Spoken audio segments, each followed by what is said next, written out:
¿Qué tal amigo? ¿Qué tal amiga? ¿Cómo está? Estamos en la raíz del terror y en estas historias para no dormir.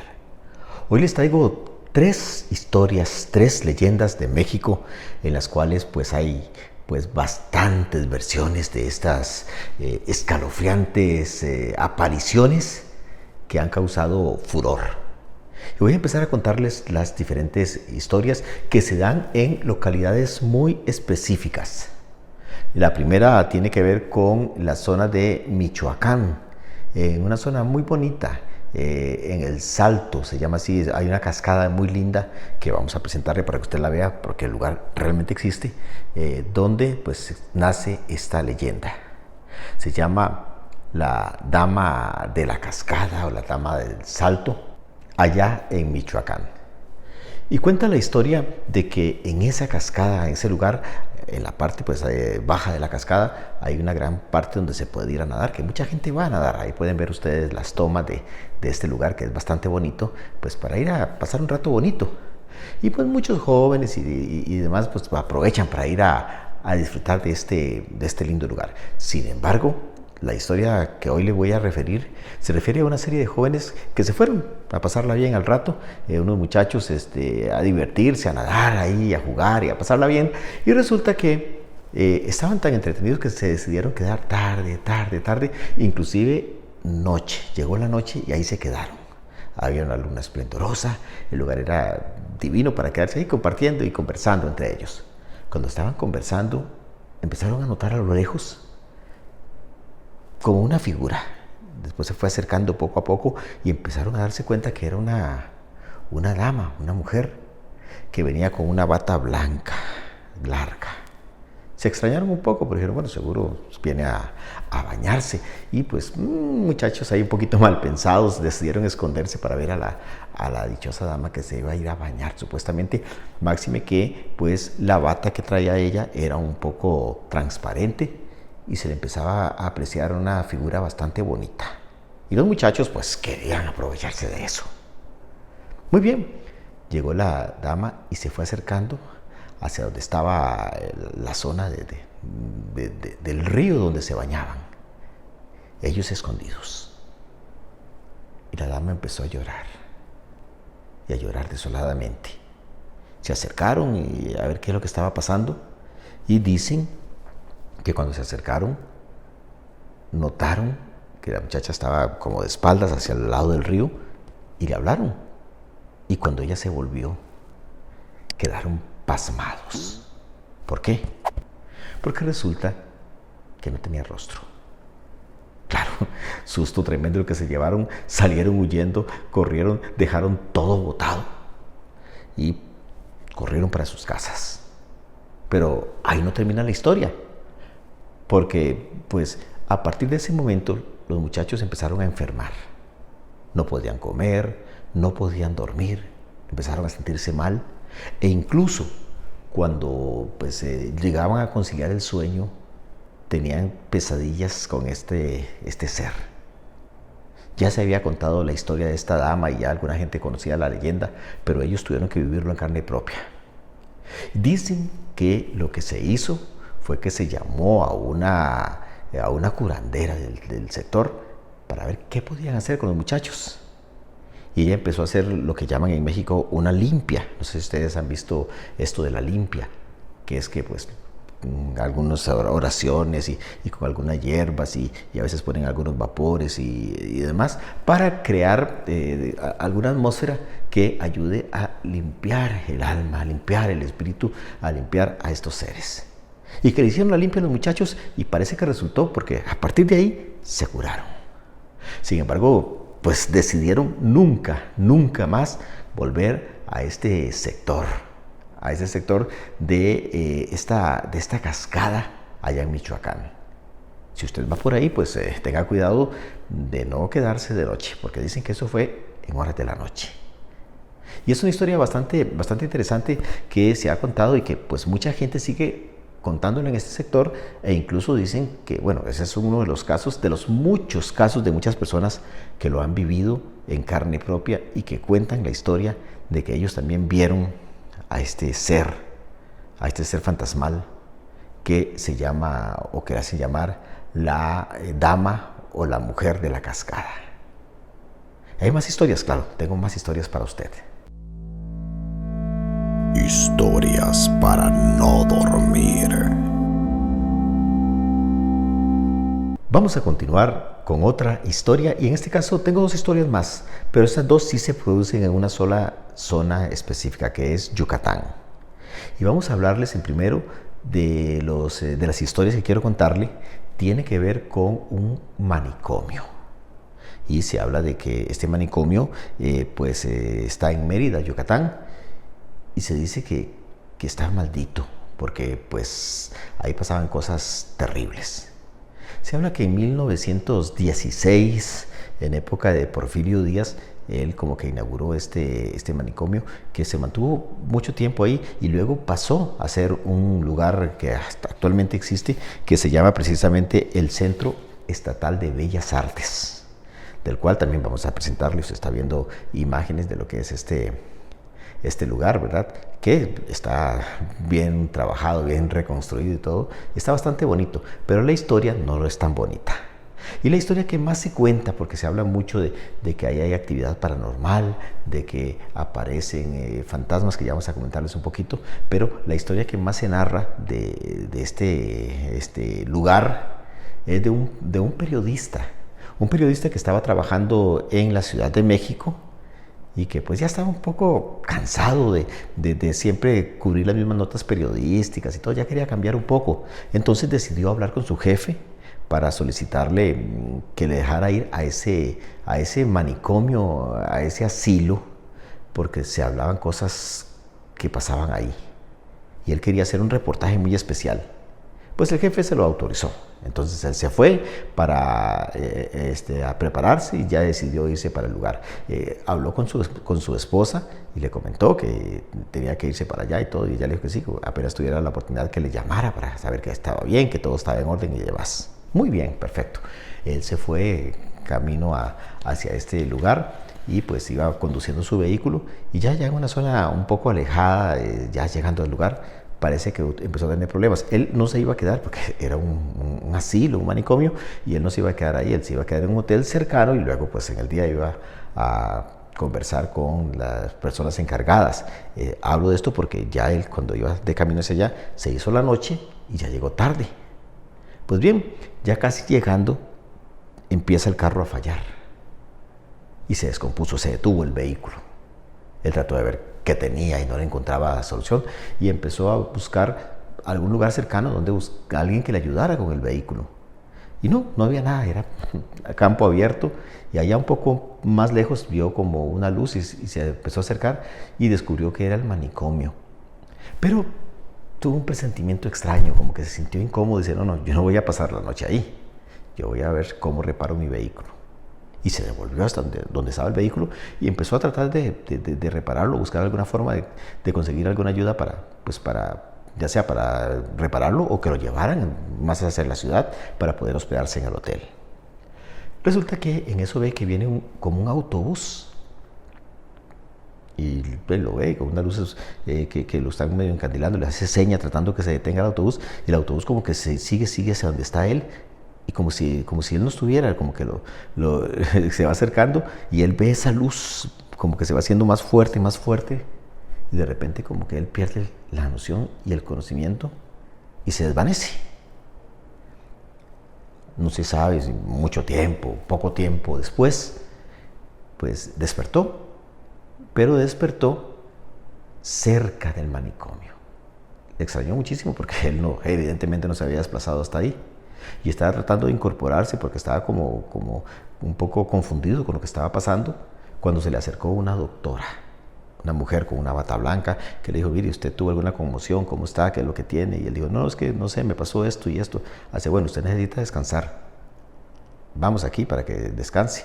Le dice, mire, yo soy periodista, yo vengo a esto. Sí, yo ya entiendo, perfecto. Hagamos una cosa, descanse hoy y ya mañana temprano, pues ya le vamos a atender y vamos a resolverle todas las dudas que usted tiene y pues empezaremos a ayudarle a que pues lo pueda elaborar su reportaje. El hombre no muy convencido porque le causaba mala espina ese ese lugar decía que era extraño, pues no tuvo más recurso que aceptar a regañadientes y se fue y se acomodó ahí en una habitación sencillita donde le dieron una cama. Pues se fue, se acostó y ya estaba quedándose profundamente dormido cuando empezó a oír unos gritos desesperados, unos gritos de dolor, de miedo, de todo, y él se asustó, por supuesto. Pero pese a eso y su espíritu de periodista, decidió mejor no hacer nada. Tal vez algo le decía que mejor no. Y además de que él iba a tratar de salir a ver, y se dio cuenta que las puertas todas estaban cerradas de tal manera que no había forma de salir. Entonces, bien, se quedó. Al día siguiente ya amaneció y habló con la doctora y le preguntó, y la doctora dijo, sí, no es nada, esas son cosas normales, eso no es nada del otro mundo. Y no le quiso dar mucha explicación de por qué esos gritos, qué es lo que estaba pasando. Él se quedó intrigado, pero trató de investigar y todo, y llegó y se volvió a hacer la noche. Y él se quería ir, pero le dijeron, no, quédese una noche más porque usted de todas maneras no se ha recuperado bien de lo que le pasó, necesita recuperarse. Entonces descanse, ya mañana se puede ir tranquilo. Y él pues aceptó por un lado porque en realidad sí no se sentía tan bien, y en segundo lugar porque estaba trabajando en una investigación que él quería hacer. Entonces pasó la noche, llegó la noche y volvió a escuchar eso.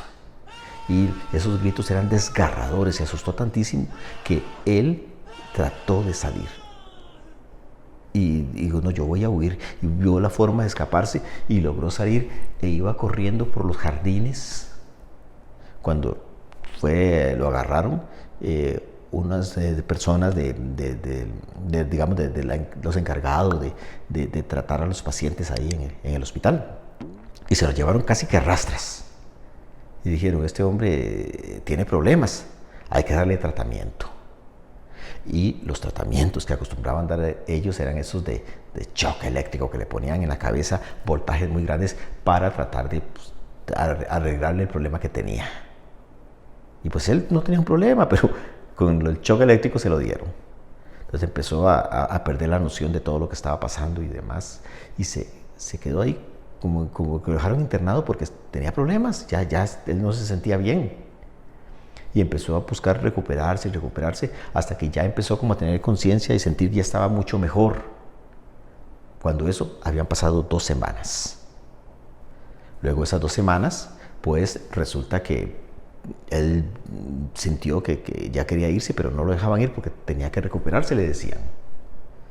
Entonces, lo que hizo fue que buscó la forma de escabullirse y se metió a la oficina donde estaba la doctora, en el momento que no estaba, por supuesto, y tomó el teléfono y llamó a su esposa.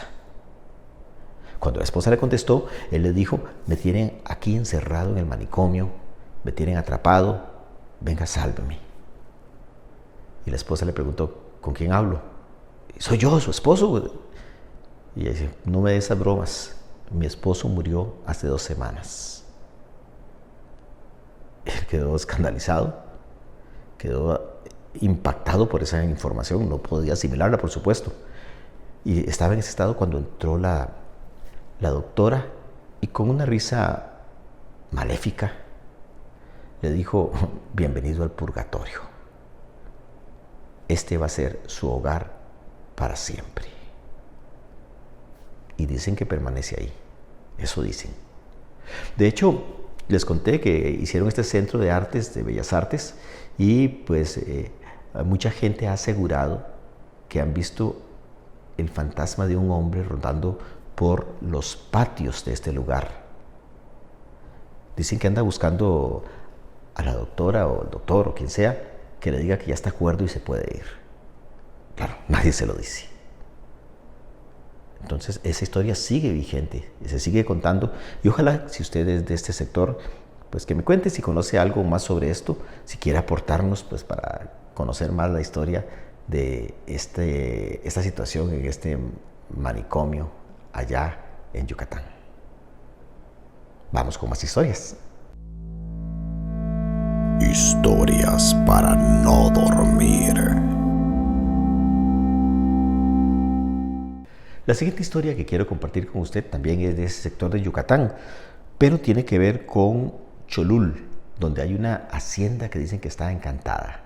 De hecho, esta no está tan bonita como lo que vimos anteriormente, en la cual pues se mantienen muy bien las instalaciones históricas de este lugar, donde dicen que aparece este fantasma, que por cierto, le hago la aclaración porque hace un rato dije que fue en 1916, fue en 1908, 1906 que apareció que empezó esta historia, no en el 16, que fue cuando yo lo referí. Sobre esta hacienda quiero contarle la hacienda embrujada de Cholul, así es como le dicen, que existe y ya está en ruinas. De hecho, vamos a ver, mientras yo voy contándole las historias, hay dos historias, dos leyendas diferentes sobre esta hacienda que dicen que está embrujada, que está maldita. ¿Por qué? Bueno, hay dos versiones que voy a contarle. Mientras tanto voy a pasar algunas tomas de lo que es esta hacienda en este momento, e inclusive un recorrido por dentro de ella, con lo que queda de ella, porque ya son prácticamente ruinas, pero la historia se mantiene viva. La primera de estas historias tiene que ver con un patrón, el dueño de la hacienda, que dicen que maltrataba mucho a sus empleados. Por ahí dicen que es que tenía un pacto con el diablo y que pues parte de su maldad era pues hacer sufrir a los pobres empleados. Dicen que los empleados sufrieron hasta que ya no pudieron más. Todo tiene un límite. Y ellos decidieron pues no aceptar más el asunto. Y a partir de que él salió de un viaje, hicieron un plan y lo esperaron. Cuando él regresó, lo atacaron entre todos para matarlo. Y dicen que empezaron a golpearlo y todo el asunto, y que después, cuando sintieron que ya estaba muerto, quisieron despojarlo de todo, incluso de sus ropas y todo, para tomar lo que pudieran y huir. Pero que en eso, cuando estaban buscando esto, descubrieron que el hombre tenía una cola como de diablo. Se escandalizaron y salieron huyendo. No tomaron nada. Pero la maldición quedó impregnada del lugar. Eso cuentan por un lado. La otra historia es bastante diferente. No sé cuál de las dos, si es que es real, cuál tiene más aceptación o cuál es la que más creen las personas. Si usted es de por allá, que nos lo cuente. La otra habla de que habían dentro de los empleados de la hacienda, pues dos jóvenes que se enamoraron, la muchacha y el muchacho, trabajaban ahí, se conocieron y se enamoraron y decidieron que se iban a casar. Cuando ya se estaba preparando todo porque ellos iban a hacer su boda, un poquito tiempo antes, unos días antes de la boda, parece que uno de los empleados de ahí, otro, pues se acercó donde la joven y abusó de ella. Cuando pasó esto, el joven, el novio de ella, se enojó tanto, se indignó tanto, que tomó un machete y mató al otro joven. Dicen que con un machete, otros dicen que fue que de otras formas que lo mató, pero lo liquidó porque él lógicamente pensó que debía vengarse de lo que le había hecho a su joven amada. Pero después llegó la culpa. Porque sí, aunque había actuado, digamos, defendiéndola a ella, pensó que se había pasado, que tal vez no era esa la forma y que había matado a una persona. Y que eso evidentemente no tenía perdón de Dios. Y se sintió tan mal, que decidió eliminarse a sí mismo. Entonces, cuando pasó esto, dicen que los padres de este muchacho, que dicen que se llamaba Juan, no sé si es cierto, que los padres de Juan eran personas que practicaban la hechicería, la magia negra, y que se enojaron tanto con lo que había pasado que decidieron echar una maldición sobre el lugar, sobre la hacienda, y dijeron que cualquier persona que viviera ahí o que estuviera ahí iba a tener muchos problemas y nunca le iba a ir bien. No sé si es cierto, pero la hacienda está en ruinas. No fructificó y ahora lo que ustedes ven es lo que queda de esa hacienda. ¿Será cierto? ¿No será cierto? No lo sé, usted juzgará. Estas son historias que se viven, que se cuentan en México. Luego vamos a hablar de otras porque hay tantísimas las que tenemos que para compartir con usted y de otras regiones de diferentes países del mundo para conocer estas historias. ¿Qué tan ciertas son? No lo sé, no lo sé. Solo las quiero compartir con usted para que ojalá usted me cuente, me comparte historias para contarlas acá en este espacio de la raíz del terror y de historias para no dormir. Soy Jorge Campos Mora y le agradezco que haya estado conmigo. Nos vemos y nos escuchamos en un próximo espacio. Hasta entonces. Historias para no dormir.